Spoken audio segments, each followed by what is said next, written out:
Virtualmente todos na Terra, independente de sua religião ou nacionalidade, reconhecem que existe alguma espécie de batalha ocorrendo no mundo entre as forças do bem e do mal. Uma luta colossal entre a luz e as trevas, a verdade e o erro, a opressão e a liberdade, o bom e o mal, e finalmente, a vida e a morte. Qual é a história por trás deste evidente paradoxo? Muitas religiões, assim como a Bíblia, ensinam que além deste véu tridimensional do mundo físico que vemos, existe outro mundo espiritual que não podemos ver.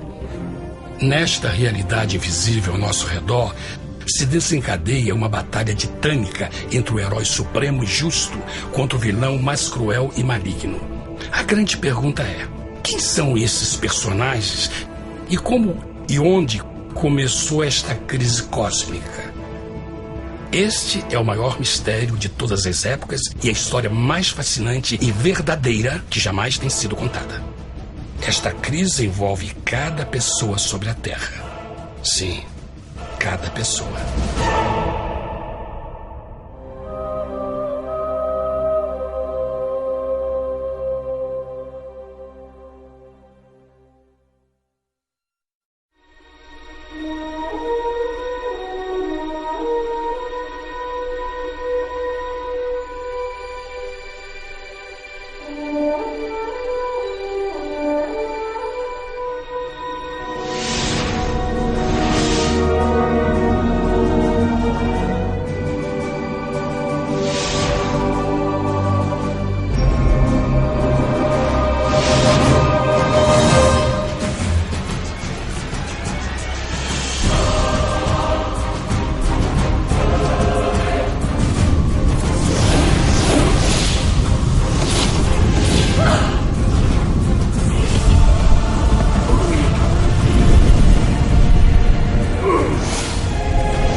A história humana está repleta de cenas de guerras. E todas as pessoas já experimentaram conflitos. Mas para entender a origem do mal, devemos viajar ao passado para a Primeira Guerra do Universo.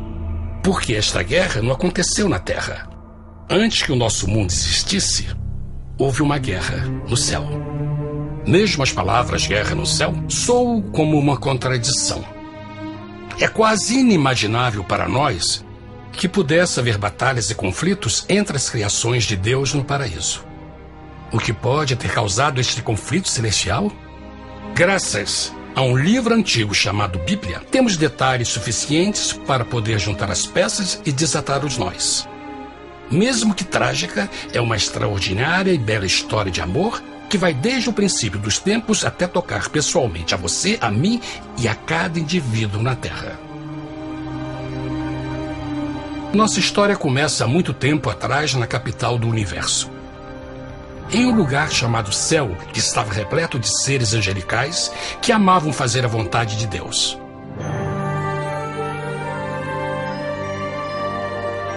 Sob o justo e amoroso governo do Criador, todo o céu desfrutava uma existência de felicidade e perfeita paz. O príncipe supremo do paraíso e comandante dos anjos era o poderoso e amoroso Filho de Deus, mais conhecido com o nome que adotou quando veio à Terra, Jesus. Ele tinha o mesmo propósito e pensamento com Deus, o Pai. O céu, sob o comando compassivo do Pai, Filho e Espírito Santo, provou ser um maravilhoso lugar de paz e alegria. Para realizar as ordens de Deus, a Trindade estava rodeada de um oceano virtual de inumeráveis espíritos ministradores chamados serafins e querubins, mais conhecidos como anjos. Essas poderosas e inteligentes criaturas descobriram que a felicidade estava em cumprir as ordens do Todo-Poderoso. Mas Deus criou um extraordinário anjo para atuar como líder de toda a multidão celestial. A Bíblia nos diz que seu nome era Lúcifer, que significa portador da luz. Este querubim foi o maior ser criado por Deus e assumia a posição mais próxima do trono de Deus, estando diretamente sob a autoridade de Jesus. A tarefa de Lúcifer era difundir a luz e o conhecimento da vontade de Deus a todos os outros anjos. Lúcifer foi o mais esplêndido ser criado por Deus. Era extremamente bonito e dotado de enormes poderes de liderança e organização. Entre os anjos, ele foi muito admirado, respeitado e amado como amigo. Mesmo assim, Deus previu o mal que Lúcifer estava a ponto de introduzir no reino da luz. Cheio de sabedoria e formosura, de todas as pedras preciosas te cobrias. Tu eras o querubim, ungido para cobrir, e te estabeleci. No monte santo de Deus estavas. No meio das pedras afogueadas andavas. Perfeito eras nos teus caminhos, desde o dia em que foste criado, até que se achou iniquidade em ti. Quando Lúcifer percebeu a sua beleza e poder, seu coração pouco a pouco começou a mudar. Permitiu que seu enfoque se afastasse de Deus e direcionou seu amor para si mesmo. Talvez nunca saberemos completamente como e porquê estas sementes de rebelião germinaram em seu coração. Mas o profeta Isaías nos dá uma visão do pensamento de Lúcifer. Como caíste desde o céu, ó estrela da manhã, filha da alva, como foste cortado por terra, tu que debilitavas as nações. E tu dizias no teu coração: eu subirei ao céu, acima das estrelas de Deus exaltarei o meu trono. Subirei sobre as alturas das nuvens e serei semelhante ao Altíssimo. Lúcifer, aos poucos, começou a cobiçar o poder de Deus, mas não sua personalidade. Ao pensar em suas próprias habilidades e belezas extraordinárias, os perversos tentáculos do orgulho e vaidade congelaram sua mente. Este ressentimento e inveja fizeram com que ele violasse a lei sagrada de Deus e se rebelasse contra seu governo. Precisamos fazer uma pausa e esclarecer algo. Desde o princípio, Deus ordenou que as leis da física governassem o mundo material em que vivemos. Sem essas leis naturais, o universo seria um caos. Do mesmo modo, as leis morais de Deus sempre têm dado segurança e estabilidade ao cosmos. Alguns pensam que os 10 mandamentos não existiram, até que o Senhor os entregou a Moisés no Monte Sinai. Mas as Escrituras nos ensinam que os princípios das leis de Deus sempre existiram por toda a eternidade, pois são a base fundamental de seu reino de amor. Seguros todos os seus mandamentos, permanecem firmes para todo sempre e são feitos em verdade e retidão. Os 10 mandamentos são um resumo das características de um Deus de amor. Os primeiros 4 mandamentos descrevem quem é Deus, seu poder, seu território e autoridade. Os últimos 6 descrevem como é Deus, sua honestidade, sua pureza, sua fé. Todas estas coisas sempre foram verdade e sempre serão verdade. Agora, pela primeira vez na história da eternidade, Lúcifer começou a violar estes princípios perfeitos. Lúcifer sabia que se fosse compartilhar o poder e status de Deus, necessitaria de apoio. E deu início ao trabalho. Começou sorrateiramente a circular entre os outros anjos, plantando sementes de dúvida e descontentamento a respeito da liderança de Deus, ao mesmo tempo em que, sutilmente, revelava suas próprias virtudes. Ele insinuou que Deus abusava de seu poder divino e suas leis restringiam a verdadeira liberdade e felicidade de suas criaturas. Com seu raciocínio audaz e poder de influência, Lúcifer pôde persuadir a um grande número de anjos a se unirem para seu motim. Talvez se perguntem, como tantos anjos inteligentes puderam seguir esse desertor? Bom, lembrem que até esse ponto nenhum anjo tinha escutado uma mentira. E nesse primeiro estágio da rebelião, os anjos não perceberam a obsessão de Lúcifer em assumir a posição de Deus. Não sabiam que finalmente ele planejaria a tortura e o assassinato do Filho de Deus na cruz com a intenção de ocupar o seu trono. Estranhamente, Lúcifer pensou que poderia ocultar seus verdadeiros propósitos de Deus. Ai dos que querem esconder profundamente o seu propósito do Senhor e fazem as suas obras às escuras e dizem: quem nos vê e quem nos conhece?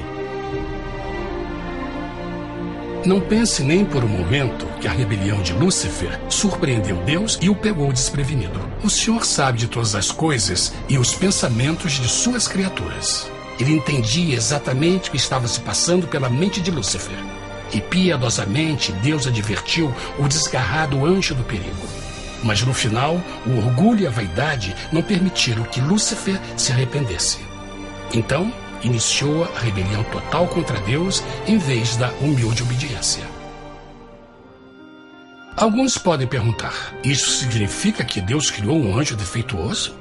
Não, mas ele criou Lúcifer com livre-arbítrio. Verão que o livre-arbítrio é uma coisa maravilhosa, mas também muito perigosa, incluindo o risco de uma rebelião e a possibilidade de que o amor de Deus seja rejeitado. Vejam que o amor real não pode vir de uma criatura pré-programada e não pode ser forçado, deve ser voluntariamente dado. Por exemplo, mesmo que seja bonito este cachorro robô, na verdade, nunca poderá amar-me. Posso fazer que pareça que me ame, mas só estará seguindo instruções pré-programadas. Não tem opção. Por outro lado, este pequenino está realmente feliz em ver-me. Ele decidiu dar-me seu afeto. E com o tempo, nossa relação se fará mais forte, enquanto eu ame e cuide bem dele. Do mesmo modo, um Deus de amor só quer amor verdadeiro de suas criaturas. E para que isso aconteça, elas precisam ter o livre-arbítrio. A rebelião de Lúcifer é a maior evidência de que ele tinha esta liberdade. Agora, a grande pergunta é: como Deus enfrentaria esta crise? Como lidaria com Lúcifer e com os milhões de anjos que se uniram nessa rebelião? Muitos questionam: por que Deus não acabou imediatamente com a rebelião? Afinal, ele poderia facilmente vaporizar Lúcifer com um raio.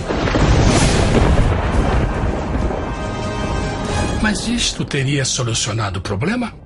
Não, pelo contrário. Isso só teria intensificado as dúvidas e suspeitas que Lúcifer havia plantado na mente dos anjos. Lembrem que Lúcifer sabia, como ninguém mais, da engrenagem interna do governo de Deus. Sua destruição seria vista como parte de uma grande armação. E a razão que o motivou a servir Deus teria sido o medo da represália e não o amor.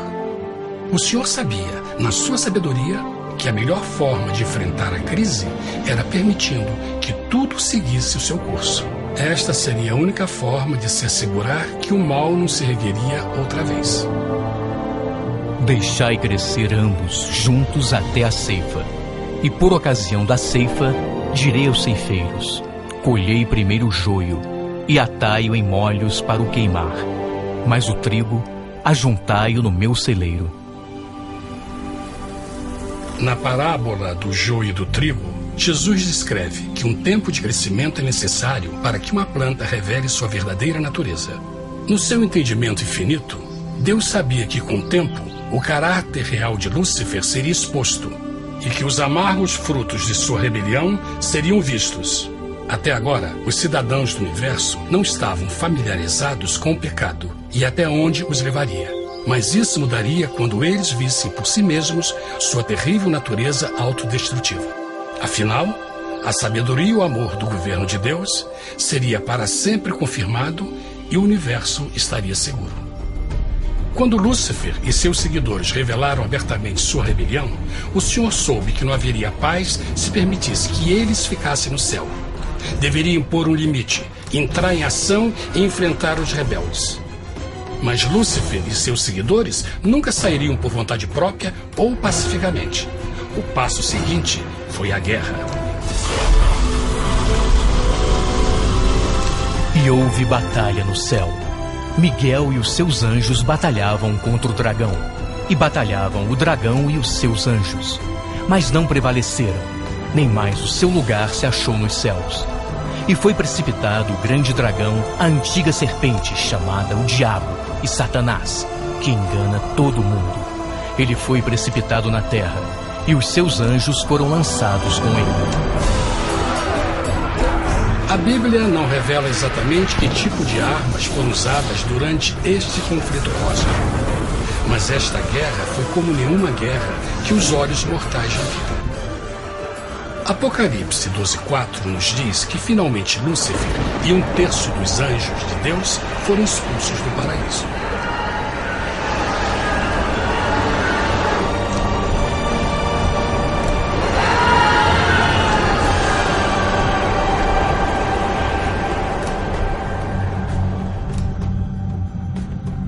Mas e agora? Lúcifer tinha milhões de anjos ao seu lado, mas precisava de um pedaço de chão para continuar sua rebelião. Rápido, muito rápido, o universo começou a entender o quão doloroso e caro o pecado poderia chegar a ser. Mas a guerra não tinha terminado. Apenas começava. Lúcifer, o portador da luz, agora virou Satanás, o adversário.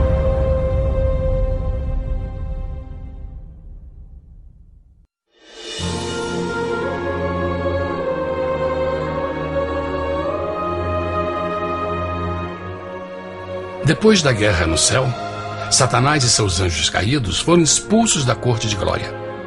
Por um tempo, o diabo e seus demônios vagaram pelo universo buscando inutilmente mundos que se compadeceram e se uniram à sua rebelião. Enquanto isto, o coração de Deus sentia intensamente o vazio que deixou a perda de Lúcifer e seus anjos. Então o Pai, o Filho e o Espírito Santo retomaram o seu trabalho favorito, o maravilhoso trabalho da criação. Decidiram fazer um mundo novo, pleno, com muita variedade e diversas criaturas de amor. Este novo mundo seria único, porque as criaturas principais seriam feitas à imagem de Deus. Para eles, o Senhor também daria o domínio deste planeta novo, que conhecemos como Terra. No princípio, Deus criou a terra. E viu Deus tudo quanto tinha feito, e eis que era muito bom. Que imagem maravilhosa!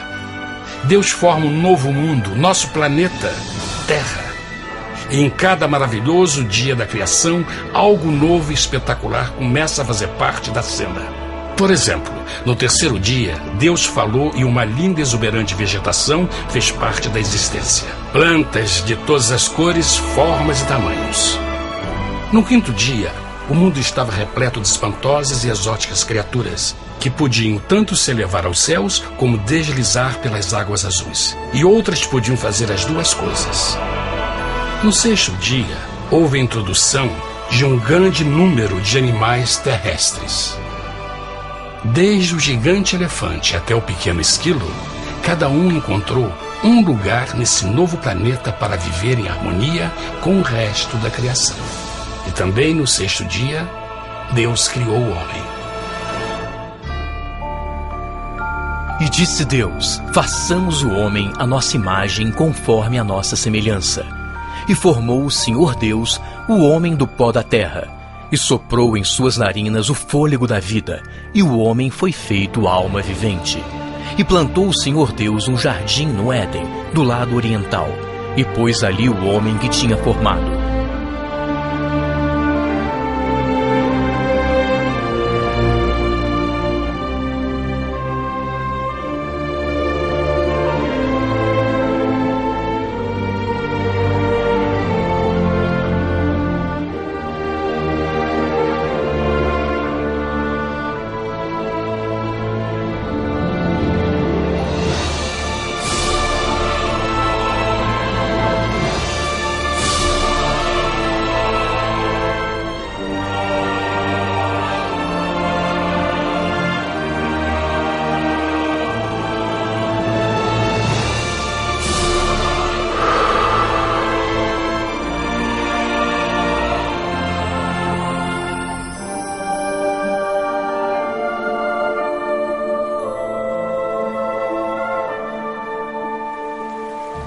Mas que grande honra ser criado à semelhança de Deus, ser um indivíduo com liberdade de pensamento.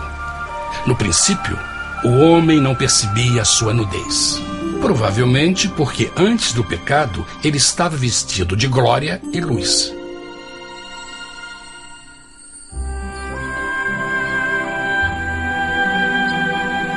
Deus também criou a companheira perfeita para Adão, sua bela esposa Eva.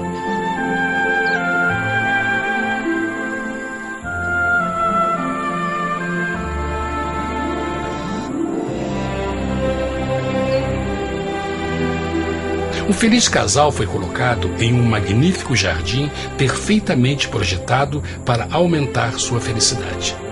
Para Adão e Eva e as outras criaturas da terra, também foi dado o privilégio divino de procriar a sua própria imagem. A intenção de Deus foi que a raça humana tivesse domínio sobre este paraíso perfeito para sempre.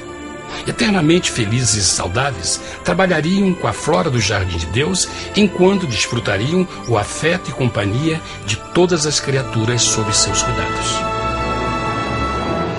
O ambiente que nossos primeiros antepassados experimentaram foi muito diferente do mundo de hoje. As rosas não tinham espinhos, os insetos não mordiam nem picavam, e os leões e as ovelhas brincavam juntos. Mas a grande bênção era os humanos viverem em perfeita harmonia com seu Criador. A cada 7 dias, Adão e Eva descansavam de seu prazeroso trabalho e gozavam de uma comunhão com a visita de seu Criador. Era um mundo esplêndido e maravilhoso. E esse estado de felicidade teria continuado eternamente se nossos primeiros parentes tivessem mostrado fidelidade com uma simples prova. Mas da árvore do conhecimento do bem e do mal, dela não comerás, porque no dia em que dela comeres, certamente morrerás. Visto que o adversário havia contaminado o universo com sua rebelião, o Senhor viu a necessidade de uma simples prova de amor e lealdade. Lembrem que os anjos bons acabaram de ver 1/3 de seus amigos serem expulsos do céu durante a guerra. Como estariam seguros de que esses novos humanos não se uniriam a Lúcifer e causariam problemas? Então o Senhor plantou uma árvore no jardim, uma árvore cujo fruto não deveria ser comido sob pena de morte. Ao passar por esta simples prova de obediência, Adão e Eva mostrariam a lealdade para com Deus e a fé em sua palavra. Ainda mais, era uma prova de amor. Por isso, Jesus disse em João 14, se me amais, guardais meus mandamentos. Mas alguém mais soube desta prova de fé e estava determinado a usá-la em seu favor. Satanás estava com inveja dos humanos que desfrutavam da bendita vida que ele perdeu. Sua feliz existência estava em total contraste com a sua, que agora estava cheia de culpa, pecado e miséria. Com ressentimento e raiva, não estava disposto a deixar o casal em paz, pois o pecado sempre buscará arrastar a outros consigo.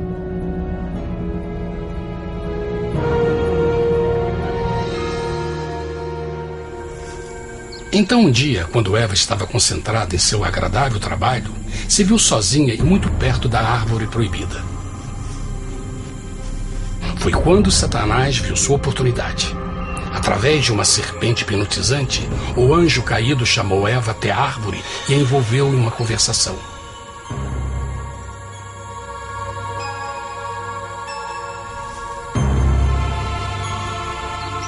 Suas palavras encantadoras foram cuidadosamente calculadas para gerar desconfiança a Deus.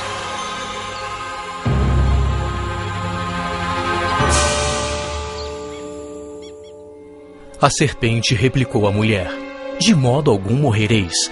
Deus sabe que no dia em que dele comerdes, vossos olhos se abrirão e sereis como Deus, conhecedores do bem e do mal. A mulher notou que a árvore era boa para comer, pois era atraente aos olhos e desejável para alcançar sabedoria. Colheu o seu fruto e comeu. Deu também ao seu marido, que comeu assim como ela. Tragicamente, quando Eva escutou a suave e sedutora voz do tentador, começou a ter certas dúvidas da palavra de Deus. A serpente enganou-o com a promessa de grande poder e sabedoria. Isso chamou sua atenção. Além disso, aparentemente um fruto deu à serpente a habilidade de falar. Que outros poderes poderia dar a ela? E mesmo tendo acabado de conhecer a serpente, ela confiou em sua palavra acima da de Deus, quem a criou, e lhe deu um paraíso para viver. Então Eva comeu o fruto proibido e convenceu seu esposo a fazer o mesmo. Adão poderia ter escolhido ser fiel a Deus, mas colocou seu amor pela esposa acima do seu amor por Deus. Quando os nossos primeiros parentes mostraram lealdade ao inimigo, o domínio da terra foi tomado por Satanás. Não sabeis que vos oferecendo a alguém para lhe obedecer, vos tornais escravos daquele a quem obedeceis? Ninguém pode servir a dois senhores.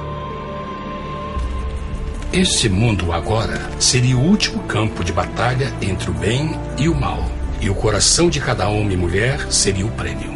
Adão e Eva não se deram conta desse tempo, mas seu momento de desconfiança e desafio abriria as comportas do sofrimento de milhões de pessoas durante milhares de anos.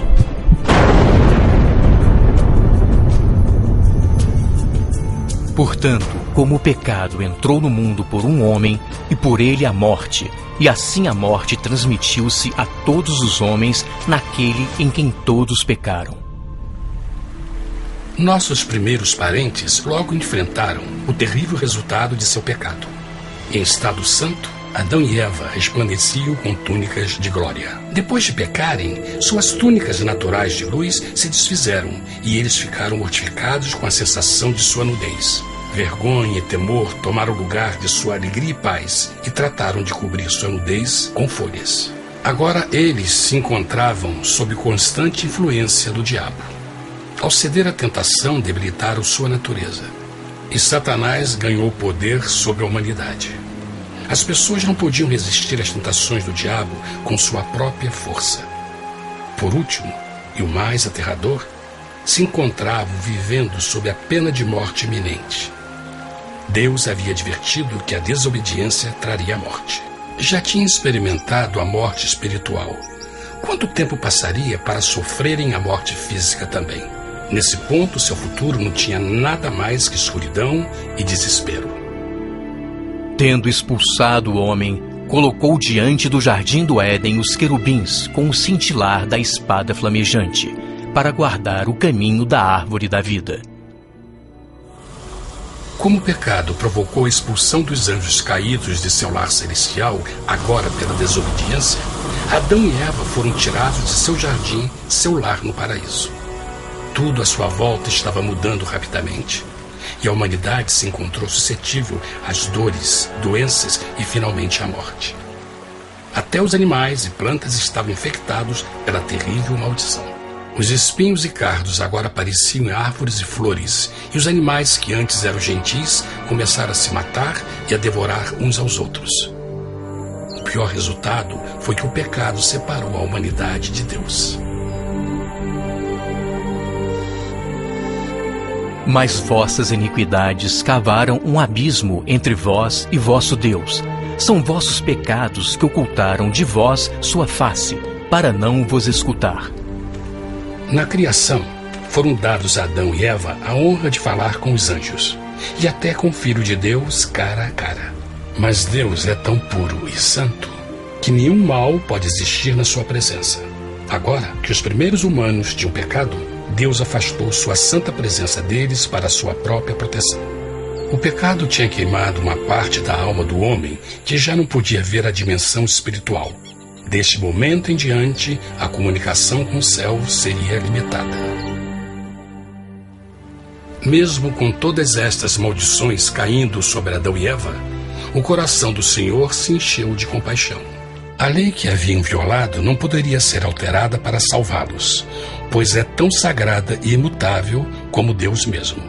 O Senhor sabia que havia só uma maneira na qual o homem podia se redimir. Então um plano foi revelado, nascido do fundo do coração de Deus. Um plano para salvar o homem de seu encontro com a morte eterna e restaurar tudo que estava perdido com o pecado.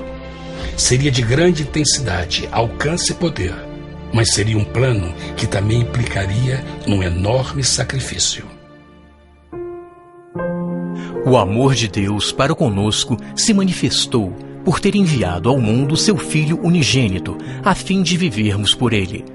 Nisto consiste o amor, não em termos nos amado a Deus, mas em ele nos ter amado e enviado seu Filho para se sacrificar por nossos pecados. As Escrituras claramente ensinam em Romanos 6:23, o custo do pecado é a morte. A lei violada demandava a vida do pecador e só tinha um em todo o universo qualificado como substituto da humanidade. O Criador só podia pagar a dívida de suas criaturas tomando seu lugar. Então Jesus Cristo, o Filho de Deus, concordou em deixar a pureza, glória e segurança do céu. Ele viria para morrer em nome do homem em seu malvado e renegado planeta. Ele nasceria como um inocente e indefeso bebê, suportaria uma vida de dor e vergonha e mesmo assim viveria uma perfeita e vitoriosa vida. Finalmente, ele teria uma morte humilhante para poder ser o substituto da humanidade caída. Por seu sacrifício, a humanidade incrivelmente receberia uma nova oportunidade de ter a vida eterna. Seu sangue seria o resgate para um mundo raptado por Satanás.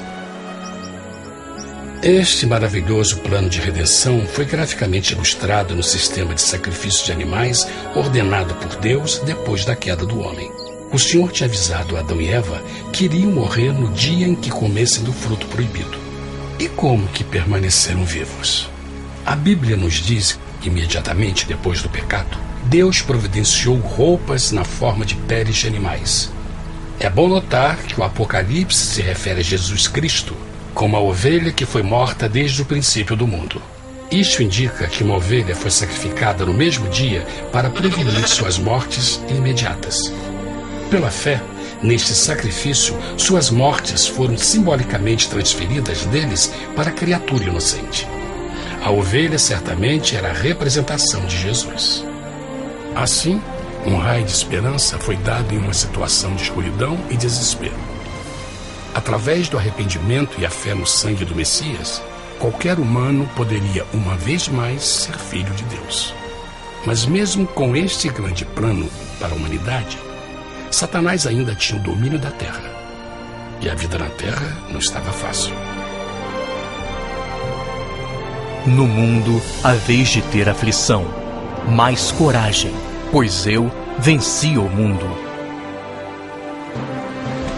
Naturalmente, muitos se perguntam, como um Deus amoroso e poderoso permite dores e sofrimentos no nosso mundo atual? Mas está claro desde o Gênesis que Deus nunca quis que nós tivéssemos o conhecimento da dor dessa vida. Quando o mundo saiu das mãos de Deus, a terra era um maravilhoso paraíso. Foi o pecado de Adão e Eva que deu a Satanás o direito de assumir o controle deste planeta. Devido à sua trágica eleição, o diabo e seus súditos ganharam o poder de tentar e atormentar os humanos, introduzindo a doença, a dor e o sofrimento. Talvez fosse melhor perguntar: por que Satanás não tem o controle total da humanidade? A resposta é Jesus Cristo.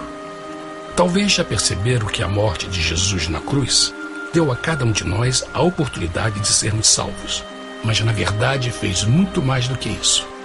Quando o Salvador ofereceu sua vida para redimir a terra, esse ato poria restrições ao controle de Satanás sobre a humanidade. Satanás não poderia forçar nossa vontade e seu poder de nos ferir seria limitado. O sacrifício de Cristo também nos trouxe um tempo de prova, durante o qual poderíamos ver a diferença entre o governo de Deus e o de Satanás, e então decidir a quem servir.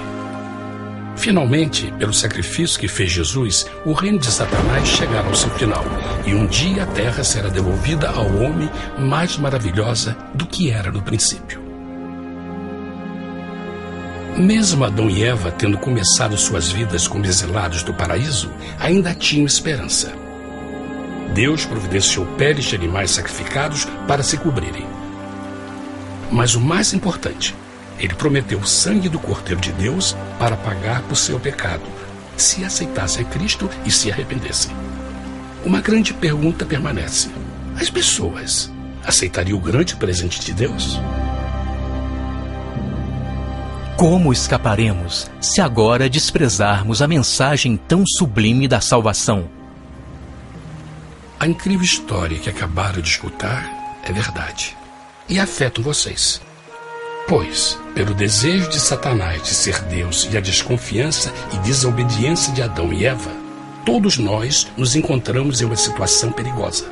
De um lado, a humanidade foi grandemente favorecida por Deus com uma segunda chance de recuperar nosso lugar no Éden. Por outro lado, se nós desistirmos de aproveitar esta grande chance, nos tornaremos escravos de Satanás e finalmente seremos destruídos quando Deus limpar o universo do pecado. Amigos, não há melhor hora de fazer sua escolha por Jesus do que agora mesmo. Nenhum de nós sabe quanto tempo mais teremos que viver nesta terra. Jesus nos tem mostrado grande interesse no seu bem-estar e seu amor por vocês o levou a providenciar uma maneira de escaparmos de uma futura destruição. Ele quer que você o aceite e se arrependa de seus pecados. Através de Cristo, pode encontrar o perdão para tornar-se como Ele em caráter. A triste notícia é que Satanás atua de todas as formas possíveis para evitar que aceite o presente da salvação de Deus. Devido à nossa rotina da vida, o amor ao dinheiro ou alguma outra distração fascinante, ele trabalha para manter a todos ocupados e afastados do que, na realidade, mais importa, sua salvação eterna. Para que entendam a realidade da situação e que se você não escolhe a Jesus por omissão, está escolhendo a Satanás. Mesmo que a terrível escolha de Adão e Eva nos traga morte e miséria, vocês agora podem tomar uma melhor decisão. Deus está oferecendo uma paz que satisfaz o anseio mais profundo de sua alma e uma alegria que não encontrará nas atribulações deste mundo. O desejo que tem o coração de Deus é que seja salvo e esteja com Ele no paraíso. Mas o único que pode mantê-lo fora do céu é você. Imagine a tragédia que seria se você recusasse este precioso presente. Você pode decidir hoje e aceitar a salvação que Deus prometeu.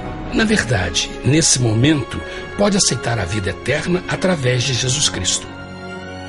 Posso convidá-lo para que acompanhe agora mesmo em uma simples oração, aceitando sua maravilhosa oferta? Por favor, repita depois de mim. Querido Pai Celestial, venho a Ti agora e humildemente pedir Teu perdão. Senhor, confesso que sou um pecador e violei Tua santa lei. Entendo que a pena por esse pecado é a morte. Acredito que Jesus Cristo sofreu e morreu na cruz para receber o castigo por todos os nossos pecados. Acredito que Jesus ressuscitou e eu o aceito como meu Salvador pessoal. A partir deste momento em diante, Te dou o meu coração e eu o aceito como o Senhor da minha vida. Por favor, perdoa todos os meus pecados e envia Teu Espírito para ajudar-me a fazer a Tua vontade. Te agradeço por Teu grande amor e aceito Teu presente da vida eterna.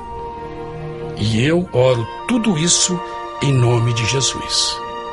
Amém.